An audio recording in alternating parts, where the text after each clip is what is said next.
Howdy everybody, welcome back to Pepper Elestrals.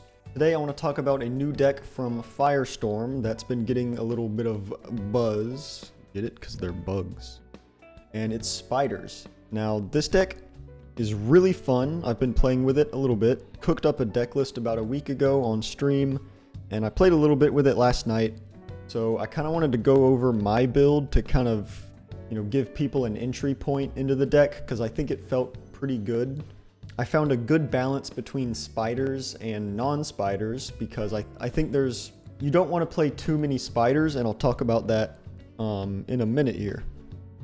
But first things first, let's go over the deck list. We have, for our War Mites, we play 3 of the new champion and we play 1 of the old War Mite. So there is a difference between the two.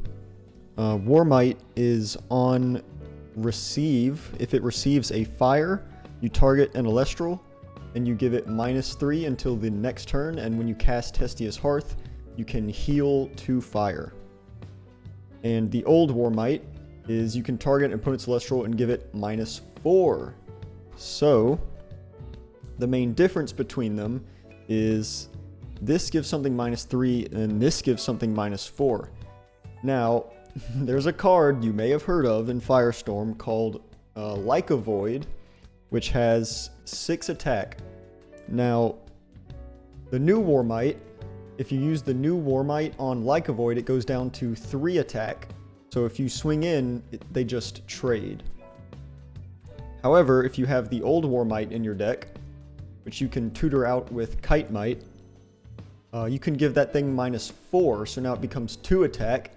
And since this thing has 3, you can actually clear the Like a Void with the old War Mite.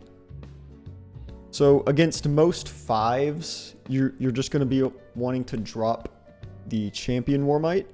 But against 6s, you're going to need the old War Mite. If you're super concerned about Like a Void and maybe even some of the liths like Lava Lith and Moralith, you can definitely bump up the ratios on the old War Mite. But the reason the new one is so good is that when you cast the Hestia's Hearth, it can actually turn into a battle trick on your opponent's turn. So they both have their ups and downs. I could see maybe playing, 2 of each if you really want to. But that'll come down to, personal preference and whatever matchups you end up getting into. So those are the War Mites. Then we'll move into the other mites. So I play the 1 Frost Mite just to deal with defense guys. Because this deck, if your opponent drops a 5 defender like a rabbit, you have to have Frost Mite or Eddy or something because none of the War Mites are clearing it. And then we have 3 Kite Mite. And then for the last 2 spiders, we have 2 Parachni. So Frost Mite drops something by 5 defense. Kite Mite's effect is that you can disenchant a wind from it to special cast a War Mite or a Frost Mite from your deck. So despite the fact that we play only 1 old War Mite and 1 Frost Mite, Kite Mite essentially gives us 4 copies of each of those and 6 copies of the champion of Hestia War Mite.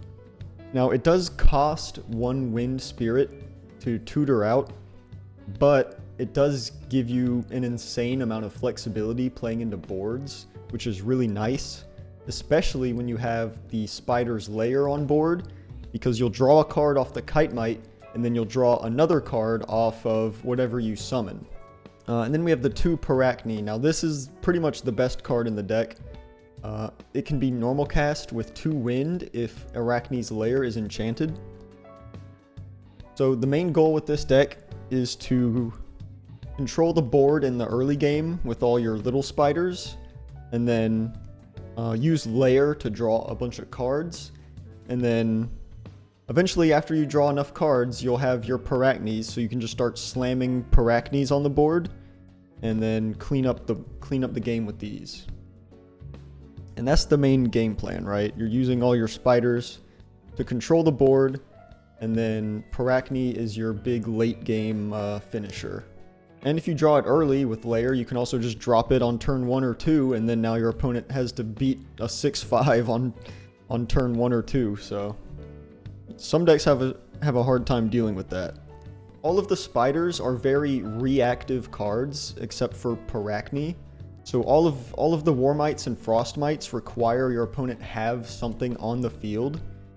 So if you're going first with this deck, and your opening hand is like Warmite, Kitemite, and some back row, maybe Lair, normally you're just going to want to expend a draw, because you need your opponent to commit to something on the board before you start dropping Warmites, because playing these with no effect is really bad, because it's just a 3-1 that doesn't do anything. Unless you have Hearth set. That's the only reason you would just hard cast one of these without any kind of battle trickery going on. And because these cards are so reactive, there are times where your opponent just won't have any Elestrals on board, so you'll need other things to play. Oh, and of course, before we get into those Elestrals, I do have the 3 Lair. Gotta play them. And the nice thing about this deck, I will say, is that you don't need Lair to play the game. I mean, you do need it for Parachne, but every other spider works perfectly fine without Lair on board. Lair is just an added bonus that you just basically never run out of cards. And in my limited experience at the moment, thinning out your deck with Kitemites and Astrabbits and Jolton, when you play a spider, there's a pretty high chance you're going to find a back row. So in one of my games I was playing last night, I just kept dropping spiders and then drawing a back row. Like, cast a spider, draw another back row. Like, it was... I never ran out of shields and Gorgons. It was kind of nuts. Now we'll get into the non-spiders. We have 2 Rabbit, 2 Jolton, 3 Eddy, and 2 Nekruff. So these are 1 costs. Now Jolton is in here to find Lair, because that card is... it's not important, but having consistent access to Lair is really nice for maintaining advantage in your hand. And like I said, drawing infinite back row off of your Lair spiders. Rabbit's nice for being able to find certain combo pieces like Lair, Parachne. Eddy's nice because this deck kind of struggles against big defenders. Now, there is an argument where you could play more Frostmites in this slot instead of Eddy. Eddy's good not only for swapping defense to attack, but also attack to defense. And it's just a 4-1, which can be fine. If your opponent's on an empty board and you just need a guy to start swinging in with, Eddy's not terrible, because it can just get in for damage, and your opponent has to have a 5 to beat it. And then we have the 2 Nekruff, which is just a natty 5 to play. Like, if you swing over your opponent's Elestral with a Warmite, and then the next turn they just expend a draw, you kind of need just a beater to drop on the field without committing another spider, because playing a spider with no effect is really bad. So all of these are just really nice for, maintaining your tempo, because you can just kind of drop these on the field without having to worry about anything. Eddy's just a crazy card, right? It's Warmite and Frostmite in one card against Elestrals that have very mismatched stats, like a Rabbit or even a Nekruff. Like, Eddy beats both of them. And then finally we have the Lavalith, because we're already spec'd into fire, so there's no reason not to play Lavalith. And eventually, off of your Lair draws, it's not uncommon to find a Lavalith that you can just ascend over one of your Warmites and then, pop a back row and get in for more damage. I've done that a few times where you've already gotten value out of your Warmite, so you can just ascend it into a Lavalith and then kill a back row, swing in for a bunch of damage. So these are all really nice. I liked the 2 Rabbit, 2 Jolton, because, You don't really need to see these all the time. As long as you have layer plus spiders, you're good. Anything these get is just added bonus. The eddies I could see being cut for more frost mites or war mites, but this card is kind of 2-in-1.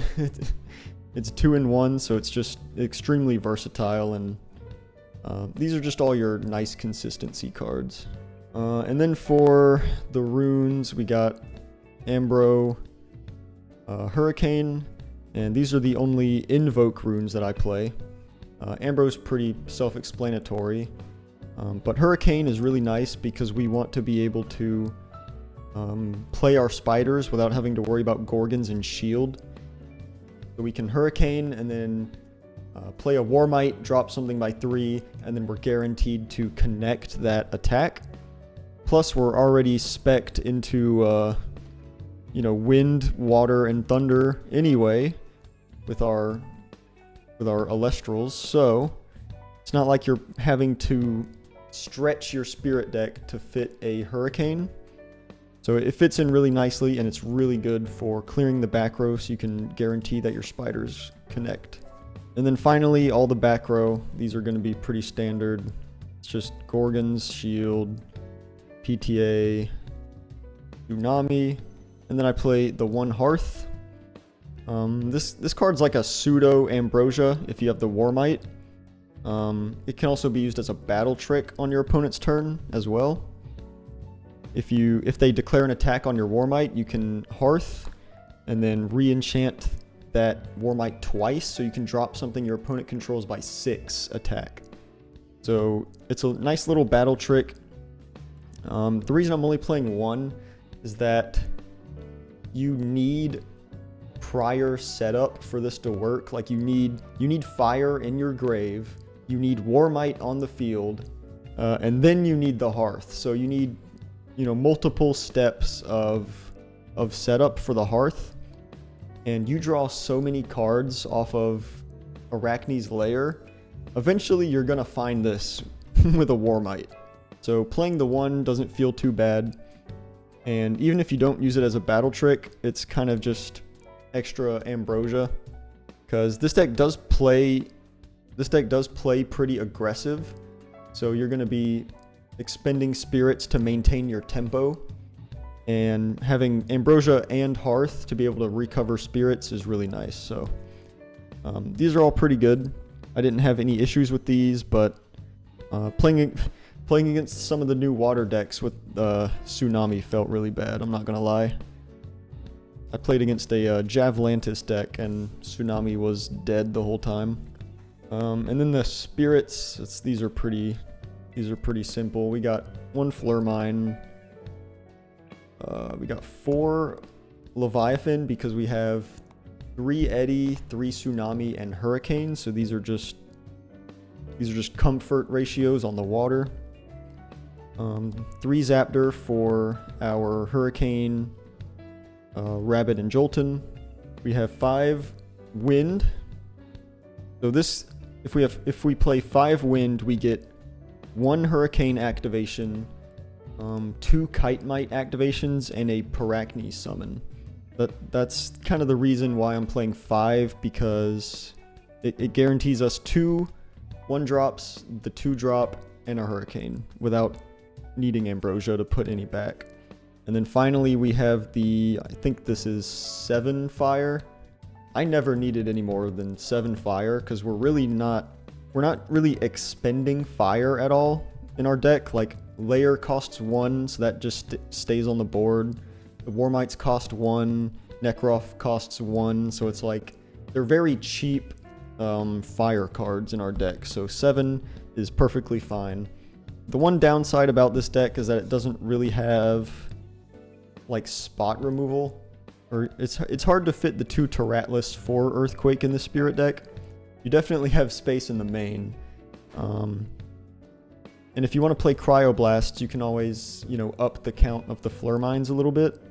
But that is the one thing this deck currently lacks, is just spot removal for big things. But usually you can make up for that just with the sheer number of back row that you're gonna have at all times off of your layer draws.